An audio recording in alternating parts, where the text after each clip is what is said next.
Welcome to the world of powerboating. My name is Jay Flats and I'll be your host for Volume 1 of our series entitled Twin Screw Boat Handling, shot right here in beautiful Marina del Rey in Southern California.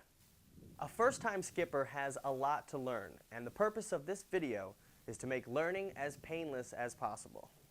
In this video, we will cover the basics of boat handling and related factors such as inertia, wind, and current. And the characteristics of your boat may differ slightly, but rest assured, the basics are the same. Here we see in the typical bridge of a twin-screw powerboat a well-organized mass of gauges, instruments, and controls.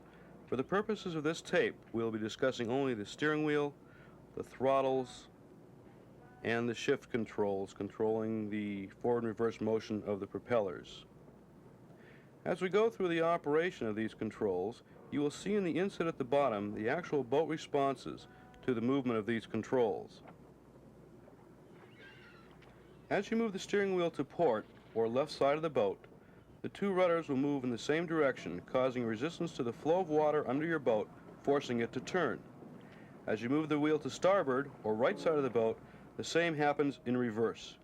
Both rudders are connected and always will work together.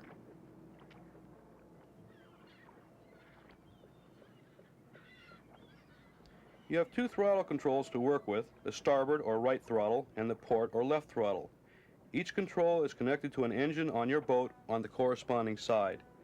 They work much like the gas pedal on your car, except that they do not return to an idle position when you let them go.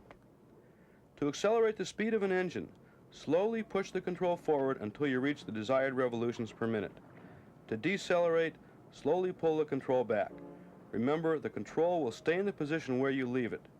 During normal or forward or reverse operation of your twin-screw powerboat, you will operate both controls as if they were one, adjusting one or the other when you reach your desired RPMs.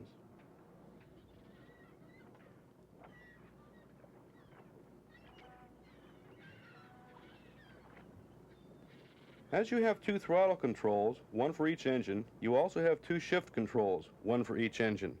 In the center position, the propeller is in neutral. To engage the propeller forward, push the shifter forward until it stops. To disengage, pull it back to the center position. To engage the propeller in reverse, pull the shifter back until it stops. To disengage, push it forward to the center position. For normal forward or reverse operation of your twin-screw powerboat, you will operate both shifters as if they were one.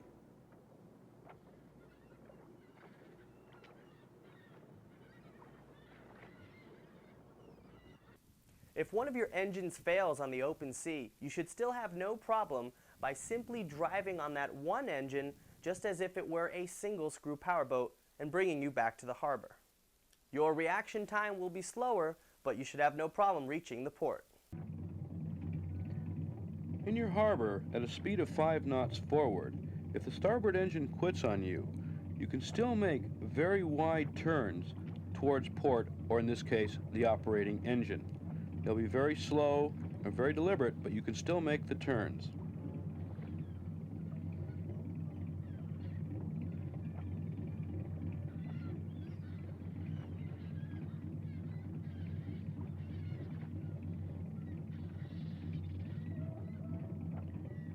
At 1 knot, or in this case docking speed, with the wheel hard over to port and the starboard engine out, the boat will not, and I repeat, will not make a turn in the direction of the operating engine.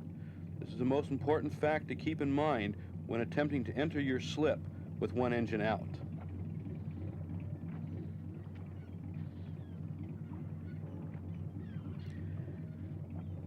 Entering your slip with the port engine out is a difficult maneuver, but it's certainly not impossible. You would enter the slip channel towards the starboard side, staying very close to the boats, but staying a minimum safe distance away.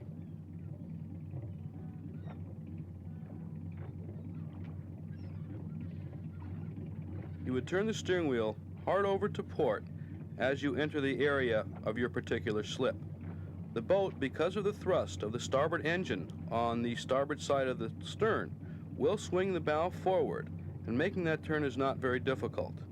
You would make a very wide turn using your shifter to keep your motion slowed and keep yourself in position. It's very important, as you have lost 90% of your control because of the engine being out, that you keep the maneuver as slow as possible. If you do get into trouble, it's much easier to get out at a slower speed.